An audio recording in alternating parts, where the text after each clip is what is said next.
স্মারকলিপি ইসলাম ফাউন্ডেশন আগারগাঁও সেনাবাহিনীর দাবি দেওয়াগুলো বলতে থাকেন।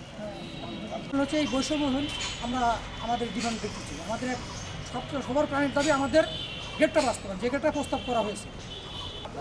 আমরা যেখানে চাকরি করতেছি সময়ও আমাদের 8 ঘন্টা বেশি সময় দায়িত্ব আদায় করতে হয়, কিন্তু আমরা সম্মানের ক্ষেত্রে আমাদের বেতন ভাতার ক্ষেত্রে আমরা বৈষম্য শিকার। তাই আমরা চাই আমাদের বাংলাদেশ সকল মডেল ক্যাটাগরিদেরকে আপনার স্কেলের আওতায় নিয়ে আসা হোক, সরকারি জনবলের আওতায় নিয়ে আসা হোক। আমরা স্কেলের আওতায় আসতে চাই, কারণ আমাদের যে পরিশ্রম, আমাদের যে মেধা, আমাদের যে যোগ্যতা, সেই অনুযায়ী আমাদেরকে সেই স্কেলে নিয়ে আসা হয় নাই। এটা বৈষম্য আমি মনে করি।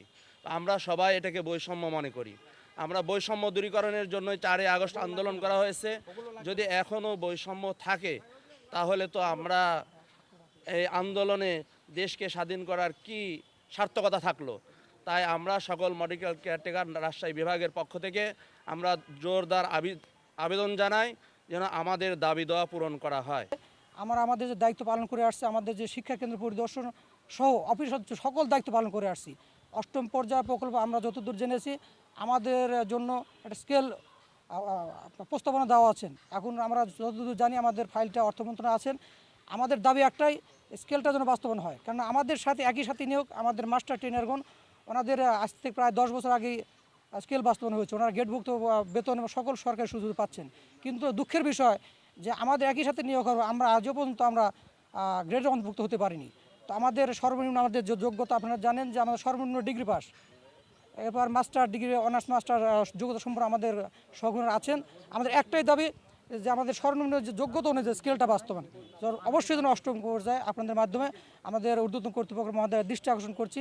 সবাই অনুরোধ করছি যে আমাদের এই বৈষম্যহীন যে বৈষম্য দূরীকরণ যে আমাদের আন্দোলন হয়েছিল, সেই বৈষম্যহীন ইসলাম ফাউন্ডেশন আমাদের জন্য ব্যবস্থাটা করেন। আর পাবনা জেলার আটঘর উপজেলা মডেল কেয়ারটেকার দীর্ঘদিন ধরে আমরা বৈষম্য শিকার।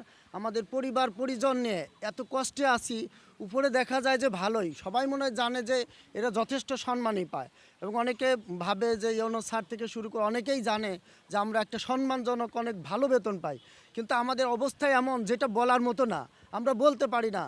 বেতন নিয়ে তারপরে 3 মাস পর পর আমাদের বেতন হয় দীর্ঘদিন ক্ষেপণ করে করে, এবং ঈদের সময় কয়েকটা ঈদ পরবর্তী কয়েকটা ঈদ ধারাবাহিকভাবে গিয়েছে, যেটা আমরা সেই সময় সম্মানই পাই নাই। যেই যে আমাদের কাছে বৈষম্যের আমরা শিকার হয়েছি, বিজ্ঞ আলেম ওলামা, মাস্টার্স পাস, কামেল পাস, ডবল মাস্টার্স করা আমরা আছি, হাফেজ, দাওরায়ে হাদিস, এই এত উচ্চ শিক্ষিত মানুষগুলো আমরা বঞ্চিত আছি। বৈষম্যের শিকার আমরা। যেহেতু আমাদের দেশ স্বাধীন হয়েছে, আমরা প্রধান উপদেষ্টার দৃষ্টি আকর্ষণ করছি। আপনারা আমাদের দেখে খেয়াল করেন, আমাদের দৃষ্টি দেখে করেন, তদন্ত করেন, এবং আমাদের যোগ্যতা অনুযায়ী সর্বনিম্ন একটা স্কেল ভিত্তিক অবশ্যই আমাদের প্রাণের দাবি যে আপনারা যথেষ্ট সচেতন, আপনারা বৈষম্য দূরীকরণের জন্যই এসেছেন।